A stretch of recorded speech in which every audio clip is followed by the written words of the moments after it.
अरे ठीक से दबा रे मैं। दीदी दीदी माँ। अरे आशा क्या हुआ बेटा? और तू ससुराल से अकेले क्यों आ गई? कैसा ससुराल दीदी? किसका ससुराल? आशा बेटा तू ऐसे क्यों बोल रही है, बता ना। दीदी माँ, आपने जिस घर में मेरी शादी कराई वो घर नहीं, जेल खाना है। जेल खाना है। कैदियों की तरह मुझे उस घर में रखा जाता है। कैदियों की तरह मुझे वहाँ पे रोटी दी जाती है। वहाँ रोज मेरी पिटाई होती है। एक तो पहले ही मेरे माँ बाप नहीं थे, ऊपर से ससुराल भी मुझे ऐसा मिला। अब आपके अलावा मेरा कोई नहीं है दीदी, मैं कहाँ जाऊँ? जिस बच्ची को मैंने फूलों की तरह पाला, गुड़िया की तरह डोली में सजा के विदा किया, मेरी उसी लाडो को उसके ससुराल वाले इतना जुल्म कर रहे हैं उसके ऊपर, इतना जुल्म। देखो कितनी बेरहमी से मुझे मारा है। देखो देखो मेरे चोटों के निशान देखो। बड़ी मुश्किल से जान बचा के आई हूँ दीदी मैं अपनी माँ से। मेरी सास बोलती है कि एक किन्नर ने गोद लिया हुआ है तुझे, तेरे अंदर किन्नर के गुण है, तू बाज है, तेरे बच्चे नहीं हो सकते। दीदी ऐसी ऐसी बातें बोल के मुझे बस जलील किया जाता है और रोज मुझे मारा जाता है।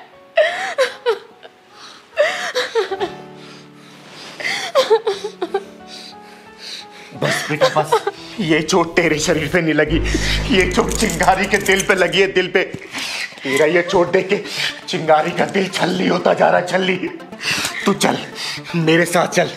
जिसने भी तेरे साथ ये सुलूक किया है ना, आज उसको मैं बताऊंगी कि चिंगारी के बच्ची के ऊपर हाथ उठाने का इल्जाम क्या होता है। चल पहलवान चल। अरे बेटा बधाई हो, वो मनहूस आशा क्या गई, शर्मा जी आ रहे हैं 1 करोड़पति बेटी का रिश्ता लेके, तुम मुंह मीठा कर। अरे माँ, ये सब तो तुम्हारे कारण हो रहा है।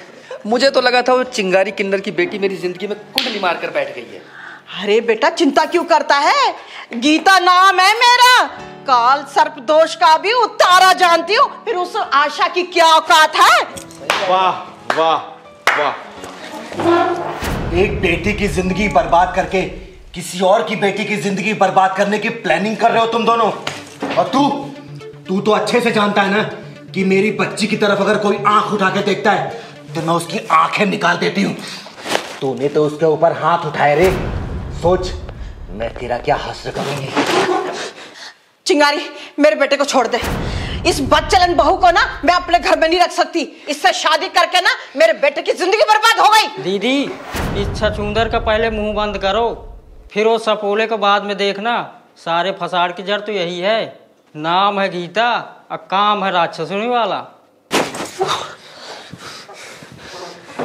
देख चिंगारी, हम तेरे ऊपर केस कर देंगे, तू हमारे घर में जबरदस्ती घुसाई है। हाँ हम केस कर देंगे। भूल गई क्या?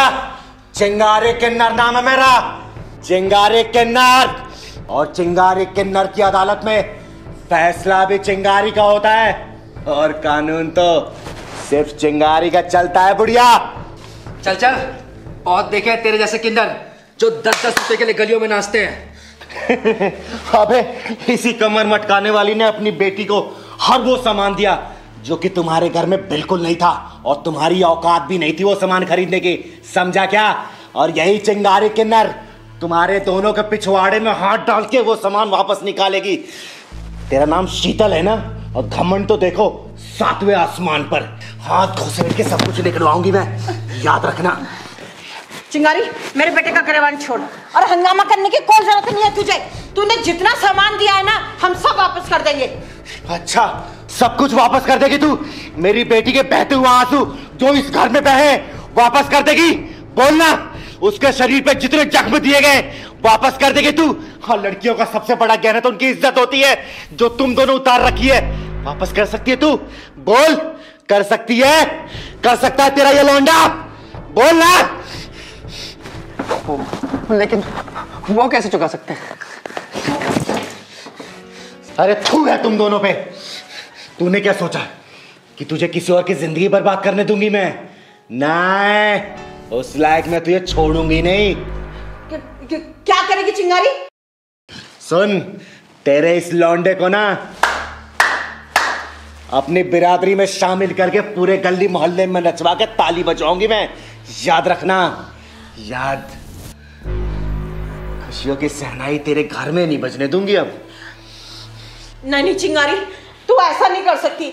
अरे ये तेरा दामाद है और दामाद के साथ ऐसा करते हैं? अरे क्यों नहीं कर सकती, मैं हर वो काम कर सकती हूँ जो एक कसाई करने से घबराता है।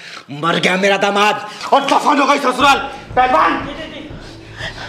आशा, आशा बेटा, तू अपनी दीदी को समझाना, मेरे बेटे की जिंदगी बर्बाद हो जाएगी। दीदी, दीदी प्लीज, दीदी हमें माफ कर दो दीदी प्लीज। आशा, समझाना दीदी को प्लीज। समझाना, समझा अपनी दीदी को समझा। चिंगारी जी, मुझे माफ कर दीजिए, मैंने अपनी गाय जैसी बहू को बहुत सताया है। आगे से ऐसा नहीं होगा। मैं हाथ जोड़ के माफी चाहती बहू। नहीं नहीं माँ जी, आप मुझसे माफ़ी मत मांगिए, आप मुझ पर पाप मत चढ़ाइए माफ़ी मांगकर। देखा, देखा मेरी बच्ची के संस्कार। तुम दोनों के इतना करने के बावजूद भी तुम दोनों को इज्जत से बात कर रही है, इज्जत से पेश आ रही है। और तूने अपने लौंडे को क्या संस्कार दिया है, देख ले तू यहीं पे। मुझे माफ कर दो आशा। चिंगारी दीदी मुझे माफ कर दो। आज के बाद मैं तुम्हारे साथ कभी ऐसा नहीं करूंगा। प्लीज आशा, तुम मत जाओ ना, अपनी दीदी को समझाओ ना प्लीज, मत जाओ। अब जो भी फैसला होगा आशा करेगी। आशा बता बेटा, तेरा क्या फैसला है? दीदी माँ, हिंदी रीति रिवाजों के हिसाब से एक लड़की की डोली उसके मायके से उठती है और अर्थी उसके ससुराल से ही उठनी चाहिए। उसका पति जैसा भी हो, लेकिन उसका पति भगवान होता है उसके लिए। सुन लिया तुम दोनों ने, या और भी कुछ सुनना है? ठीक है बेटा, तेरा जो भी फैसला है, मैं तेरे फैसले की इज्जत करती हूँ। लेकिन याद रखना, अगर मेरी बच्ची पे एक खरोच भी आए ना, जिंदा गाड़ दूंगी तुम दोनों को। अभी सिर्फ ट्रेलर दिखाया है, फिल्म दिखा के रिलीज करूंगी। चल पहलवान। बहू, हमें माफ कर दे। आज से तू इस घर की महारानी है, तुझे इस घर को संभालना है। और हाँ, जो कुछ भी हुआ ना, उसे एक बुरा सपना समझ के भूल जा। हाँ, और इस घर को संभाल और खुश रहे।